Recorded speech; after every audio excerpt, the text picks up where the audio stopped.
அண்மை செய்தி. தூத்துக்குடி மாவட்டத்தைச் சேர்ந்த 23 மீனவர்களின் படகு மற்றும் வலைகள் பறிமுதல் செய்யப்பட்டிருக்கிறது.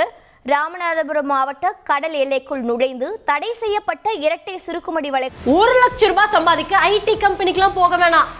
இங்க ஒருத்தர் 1 ஏக்கர்ல 1 லட்சம் ரூபாய் சம்பாதிக்கிறாரு. எப்படின்னு தெரிஞ்சுக்க ஃப்ரீடம் ஆப்பை டவுன்லோட் பண்ணுங்க.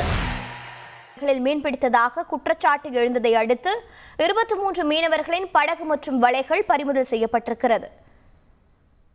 மேலும் பறிமுதல் செய்து விசாரணையை மீன்வளத்துறை அதிகாரிகள் நடத்தி வருகிறார்கள். இது பற்றிய விவரங்களை செய்தியாளர் சோனைமுத்தன் வழங்க கேட்கலாம். சோனைமுத்தன், வணக்கம். இந்த விசாரணை தொடர்பான மேலும் விவரங்கள் என்னென்ன?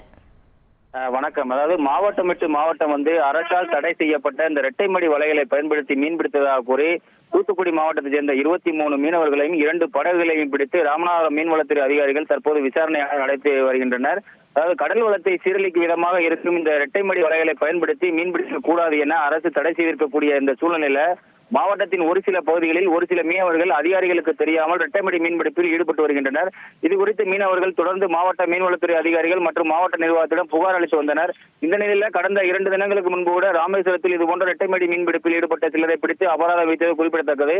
அதேபோல இன்று காலை ராமநாதபுரம் மாவட்டம் சாயல்குடி அருகே இருக்கக்கூடிய அந்த ரோஸ்மா நகர் பகுதியில் தூத்துக்குடி மாவட்டத்தைச் சேர்ந்த மீனவர்கள் இரட்டைமடி மீன்பிடிப்பில் ஈடுபடுவதாக வந்த தகவலை அடுத்து அங்கு சென்ற மீன்வளத்துறை அதிகாரிகள் அந்த பகுதியில் இரட்டைமடி வலையை அதாவது அரசால் தடை செய்யப்பட்ட அந்த இரட்டைமடி வலையை பயன்படுத்தி மீன்பிடித்ததாக கூறி அவர்களிடம் இருந்த வலைகள் மற்றும் 2 நாட்டு படகை பறிமுதல் செய்து தற்போது விசாரணையானது மேற்கொண்டு வருகிறது. இந்த இரட்டைமடி வலையை பயன்படுத்தி மீன்பிடிப்பில் ஈடுபட்ட 23 மீனவர்களையும் அவர்களிடம் இருந்த படகையும் பறிமுதல் செய்துள்ளதும் குறிப்பிடத்தக்கது. தொடர்ந்து அவர்களிடம் அந்த விசாரணையானது நடைபெற்று வருவது குறிப்பிடத்தக்கது.